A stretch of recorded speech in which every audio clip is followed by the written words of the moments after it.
శ్రీ సత్యసాయి జిల్లా కదిరి ప్రభుత్వ ఆసుపత్రి ఆవరణంలో దారుణం చోటు చేసుకుంది. చికిత్స పొందుతున్న భార్య సునీతమ్మను భర్త గంగరాజు కత్తితో విచక్షణ రహితంగా దాడి చేసి హత్య చేశాడు. ముదిగుబ్బ మండలానికి చెందిన ఈ దంపతులు బెంగళూరులో ఉండేవారు. భార్యపై అనుమానంతో గొడవపడి గాయపరచడంతో కుటుంబ సభ్యులు ఆమెను కదిరి ఆసుపత్రికి తరలించారు. అయితే ప్రైవేట్ ఆసుపత్రికి వెళ్దామని భార్యను బయటకు తెచ్చిన గంగరాజు దారుణంగా హత్య చేశాడు.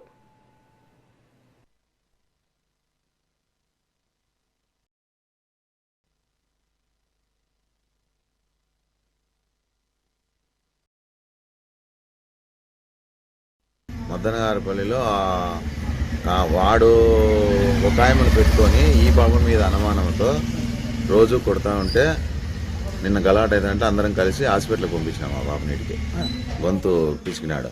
గొంతు పిసికితే ఆ బాబు రక్తం వస్తుందని హాస్పిటల్కి చేర్పించినాం. హాస్పిటల్లో పోతేనే వాడిని పోలీసు వాళ్ళు హ్యాండ్ ఓవర్ చేస్తే పోలీసు వాళ్ళు సంతకాడ వాడిని వదిలేసినారు. వాళ్ళు వదిలిన వెంటనే ఈ హాస్పిటల్కి వచ్చి నా పిల్లలకి చూపించుకొని వస్తానని మాయమాటలు చెప్పి ఈడంతా మా ఎస్ఐ సార్కు అందరికీ నా పిల్లలకి నేను చూపించుకుంటానని మాయమాటలు చెప్పి ఈడే ఉన్నాడు. పల్లాపులు సతాయిత్తంటే ఆ పాప పదాంప నువ్వు ఇటు నుంచి అంటే బయటికి నన్ను పంపిరు ఇప్పుడు సెక్యూరిటీ అంటే నేను వస్తాప చెబుతామని ఆ పాప బయటకు వచ్చింది. బయటకు వచ్చిన వెంటనే ఈ కుతికి కోసి వాడు ఈ పని చేసినాడు. బెంగళూరు నుంచి ఎప్పుడు వచ్చినా? ఒక 10వ తారీఖు వచ్చినాడు, జూన్ 10. పిల్లలను స్కూల్కి చేర్చాలని అక్కడే పిల్లలు ఉన్నారు. 10వ తేదీ వచ్చినాడు. 10వ తేదీ నుంచి పోలేవాడు.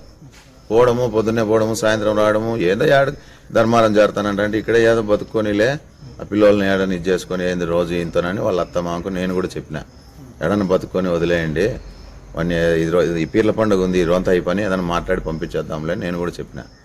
వాడు వచ్చి ఈ పని చేసేసినాడు. గవర్నమెంట్ హాస్పిటల్లో ఇంతమంది ఉండి ఇంత సెక్యూరిటీ ఉండి కూడా ఆ పాపకు మద్దనగారిపల్లిలో వాడు ఒక ఆయమను పెట్టుకొని ఈ బాబు మీద అనుమానంతో రోజు కొడతా ఉంటే నిన్న గలాట్ అయిందంటే అందరం కలిసి